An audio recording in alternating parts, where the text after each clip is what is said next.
क्या आपके मोबाइल पे लुभावने मैसेजेस आ रहे हैं?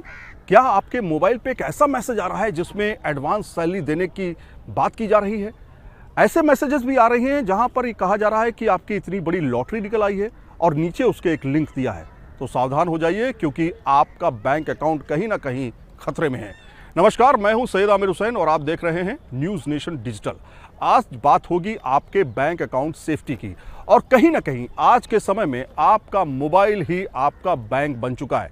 यानी आप सुबह से शाम तक यूपीआई के ज़रिए या फिर अपने बैंक अकाउंट में डायरेक्ट नेट बैंकिंग का इस्तेमाल करते हुए तमाम तरह के ट्रांजैक्शंस जो हैं वो इसी मोबाइल के ज़रिए करते हैं। तो सावधान रहने की ज़रूरत है। और क्या नया ट्रेंड चला है जालसाजों की तरफ से वो आज हम आपको बताते हैं, उससे बचने के भी उपाय बताएंगे।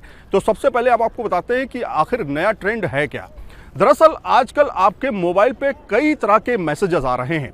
एक मैसेज वो आता है जिसमें कहा जाता है कि आपकी जो सैलरी है उसी के बराबर आपको लोन दिया जा रहा है।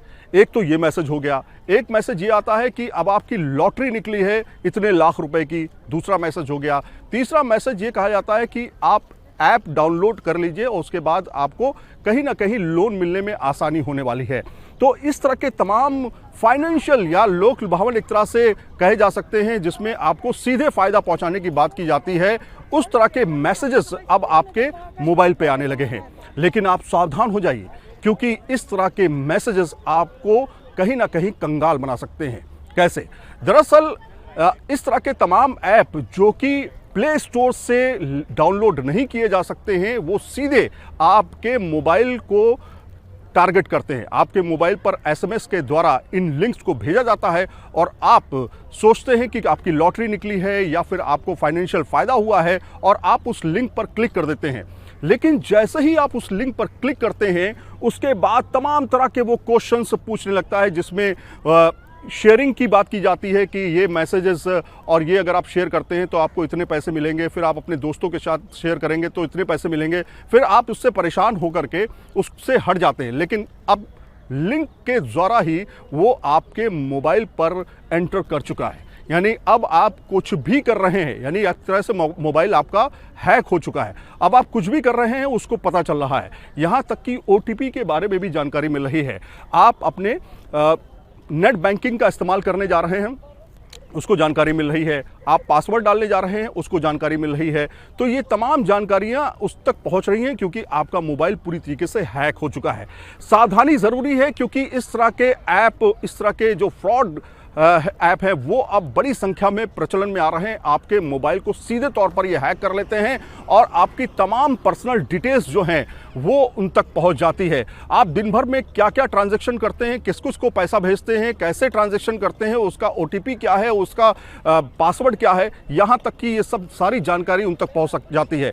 ये ऐप जो होते हैं वो इनडायरेक्टली आपके मोबाइल में चले जाते हैं। कैसे जाते हैं? वो ऐसे कि ये सीधे प्ले स्टोर से नहीं आते बल्कि आपके द्वारा आपके पास भेजे गए जो एसएमएस है उससे आप इसको डाउनलोड करते हैं। इसकी गारंटी प्ले स्टोर बिल्कुल भी नहीं लेता है। इसलिए आपको सावधान रहने की ज़रूरत है। सावधान कैसे रहें?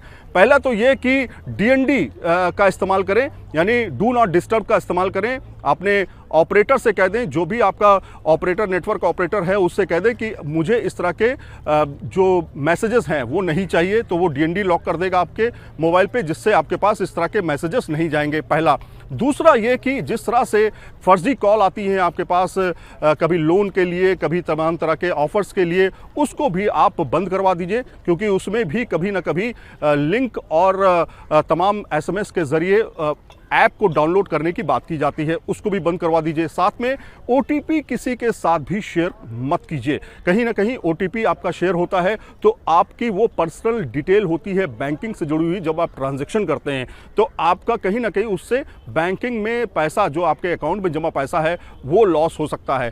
तो इस तरह के तमाम चीज़ें करके या इस तरह के तमाम कदम उठा करके आप अपने लॉसेस को कम कर सकते हैं या सुरक्षित कर सकते हैं बैंक अकाउंट को। और साफ तौर पे अपने ओटीपी के साथ में बैंक डिटेल्स जो हैं वो पर्सनल रखें, बहुत उसको किसी के साथ ज़्यादा शेयर ना करें, क्योंकि कहीं ना कहीं ऐसे तमाम फ्रॉड के मामले सामने आए हैं जिसमें ये साफ तौर पे पता चला है कि लोगों ने OTP शेयर कर दिया, लोगों ने अपनी बैंक डिटेल्स शेयर कर दी, अपना आधार कार्ड शेयर कर दिया, पैन डिटेल शेयर कर दी, तो उससे कहीं ना कहीं उनके फाइनेंशियल लॉसेस हुए हैं। तो इस तरह से अपने आप को बचाना है, अपने फाइनेंशियल लॉसेस को बचाना है, तो इस तरह के कदम उठाने ज़रूरी हैं। उम्मीद करता हूं कि आपको आज की जानकारी बेहतर लगी होगी और आगे भी जानकारी इस तरह की हम आपको देते रहेंगे ताकि आप सावधान रहें, सतर्क रहें। वीडियो जर्नलिस्ट जैनेद के साथ सैयद आमिर हुसैन, न्यूज़ नेशन, दिल्ली।